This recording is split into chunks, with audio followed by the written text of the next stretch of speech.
In this video, we're focused on research tips that have to do with the history of interpretation of Scripture. In particular, I'd like to focus on some common tools that we use in research, especially when we have questions about Scripture. This might be relevant for a homily, generating ideas for how the fathers have spoken about a particular passage.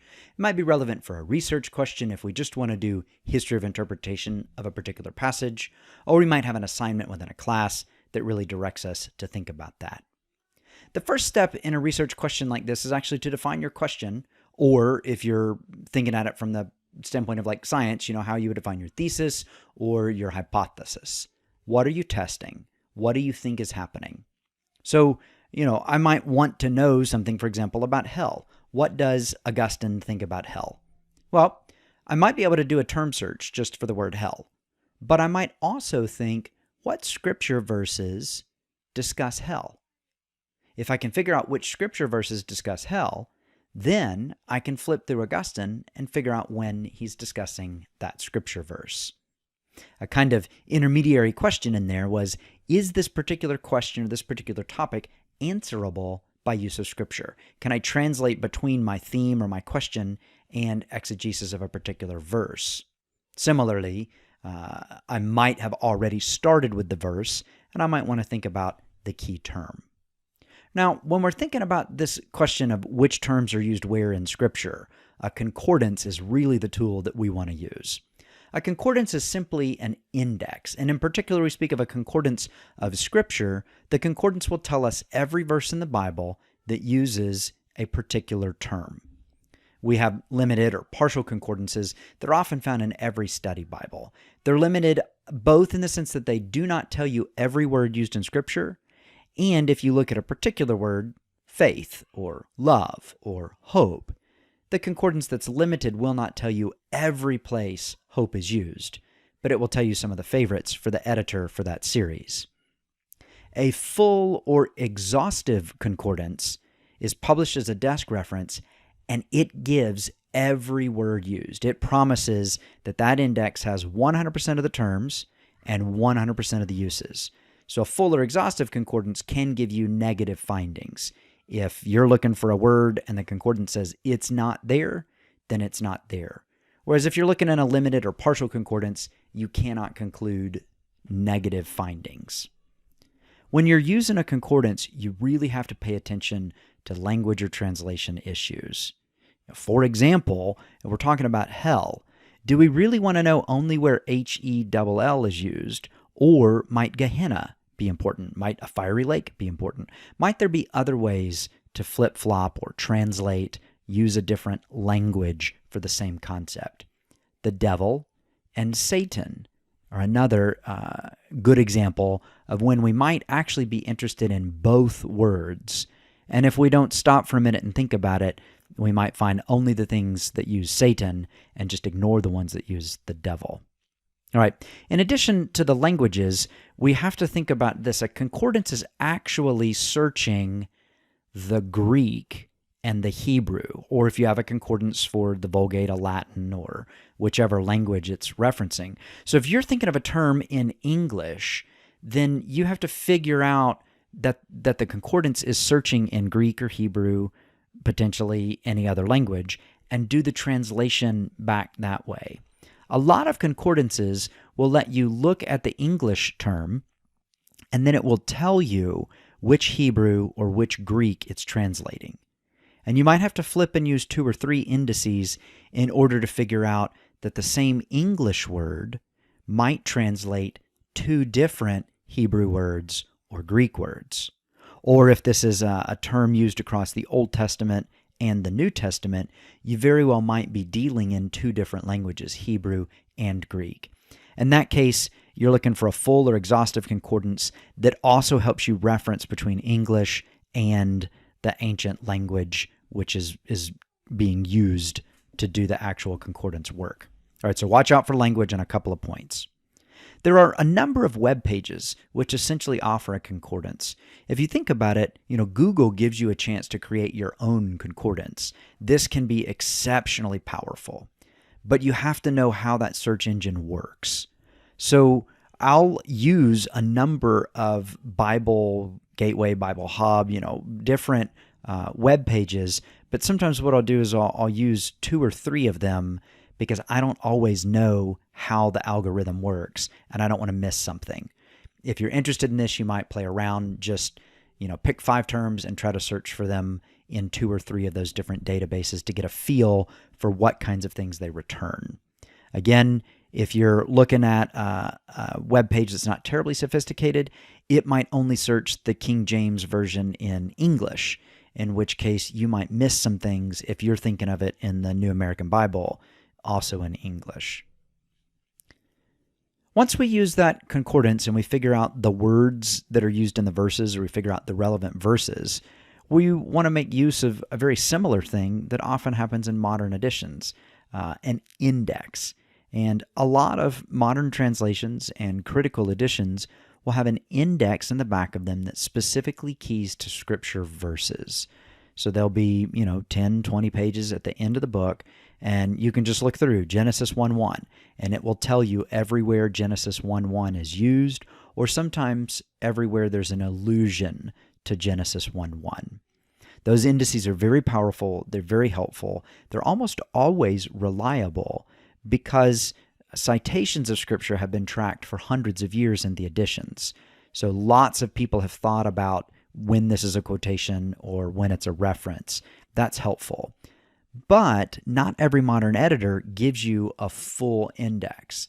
So one question would be, is this a partial or full index? Just like with the concordance, with a partial index, we would not be able to make a negative conclusion. In other words, we couldn't say just because, the editor didn't list Genesis 1:1, we're not sure that the author did not use Genesis 1:1. And we also have to ask ourselves how the index is built. Sometimes people put the index as everything together, authors, themes, and scripture verses. Other times there's a separate scripture index. And sometimes within the edition, there are different indices for different texts. I'm thinking of like the works of St. Augustine, where they might publish 5 different texts. There will be 5 different indices at the back of the book that will reference each of those. So you couldn't just skim one little section and draw a conclusion about every work. You would have to skim 5 different ones or something like that. At any rate, it's a very helpful tool to use the index. And if you already know you're interested in, John 6:50, then you could flip to the index and you could see if John 6:50 is used in this author and very quickly say, no, there are no uses. I should go look at another author. Or perhaps you found a large number of references to the verse in which you're interested. Endnotes and footnotes are also helpful in this regard. They might take a little more time. An endnote is at the end of a section, the end of a chapter, sometimes at the end of the book. They're often annoying when you're reading because, you're reading on page 12 and you see a footnote and you think, oh, that's really interesting, or an endnote, and I want to know what he means about there. And you have to flip back to page 200 in order to read the reference. On the other hand, the endnote keeps the main text and main argument full and parallel on the page. When you open it up, you're reading the main argument. And if you don't need to read the endnotes all the time, if that would just kind of distract from what's happening, then endnotes can be quite helpful. Footnotes go at the footer of the page, so they're at the bottom of the page, and again, they're just the reverse of endnotes. If you want to be able to engage with that second level conversation, it's helpful to have it at the foot of the page, but not so helpful to have it at the end of the page.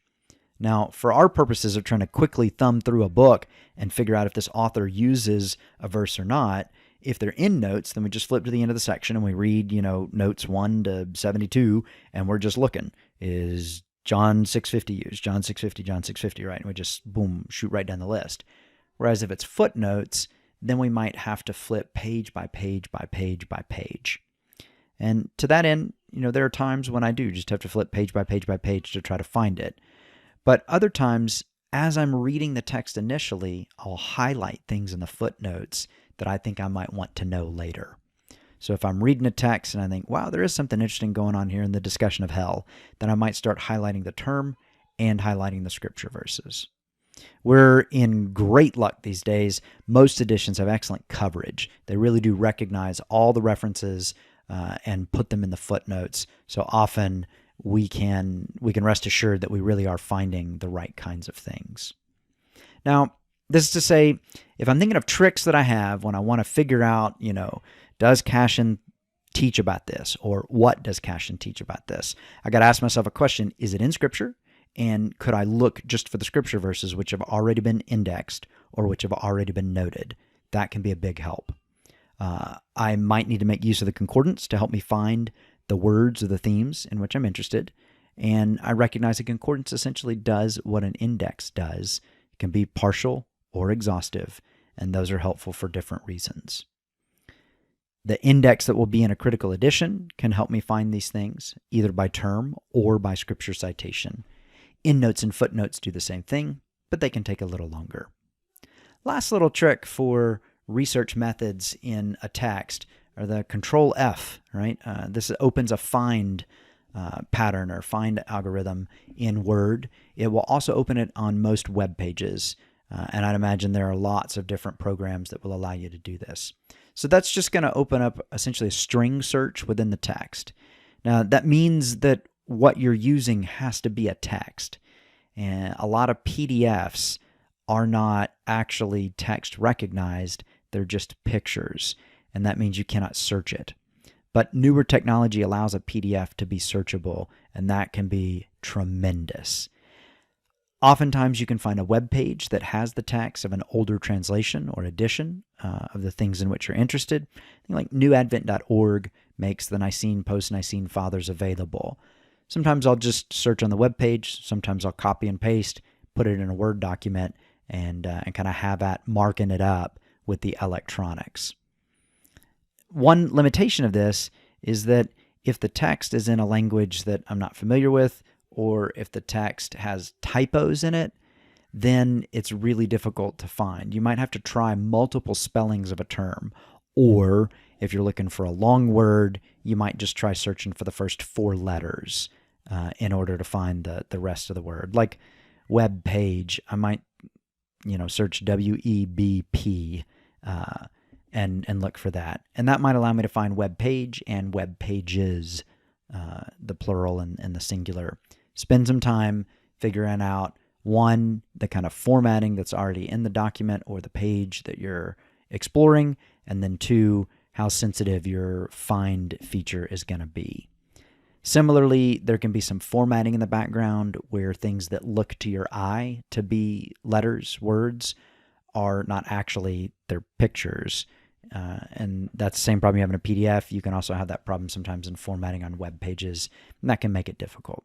But you can also very quickly do like Control Find and Replace, and you can highlight all instances of a term. If you search for WEBP and then say replace it with WEBP highlighted in green, then hit go, Word will tell you, it made 161 replacements. And so now you got 160 bits to look at, and you can scroll through your text and see where it's already highlighted for you. You could also just Control Find and flip from found string to found string to found string, from word to word to word, where it finds it. One of the tricks in this, limitations, difficulties, is recognizing how the editor has denoted Scripture. So, 1JN, abbreviated 1 John, versus 1 John written out entirely. And most of the time, the editors are consistent when they move through how they're going to abbreviate these things. But every now and then, if I want to be complete, I might actually search for both. 1JN, 1 John. I might try Roman numerals, because sometimes people use Roman numerals, I instead of 1. And sometimes they get abbreviated without a space, sometimes with a space, sometimes the period makes a difference. Similarly, dependent on the convention, is chapter and verse separated by a colon or by a period or by some other character? And those are things that you just play with for a little bit, or you have to recognize so that you don't think, oh, I searched for one word, that's all I need to do. Again, we've got some questions about how someone might use a scripture verse or how someone might use a theme. So we stop, we ask ourselves kind of the terms of what we want to know and how helpful this process can be. We outline the key scripture verses that interest us, and then we start using a concordance to find other similar verses or things that use the same term. And we add that to our list of verses that we need to find in our particular author. Then we might make use of indices, of endnotes, or footnotes in an attempt to speed up our process of identifying where the key word or where the key scripture passage is used. I might also use Control F if I have access to a digital version of the text, and that would allow me then to mark up or highlight all of the relevant passages. That works at the basic level for us to recognize where a theologian is interpreting a text. Of course, it leaves open the work of us going back and actually reading those passages and recognizing how the theologian is interpreting the text. But this can bring us a long way to recognizing where we need to focus and how we can answer the particular question that interests us.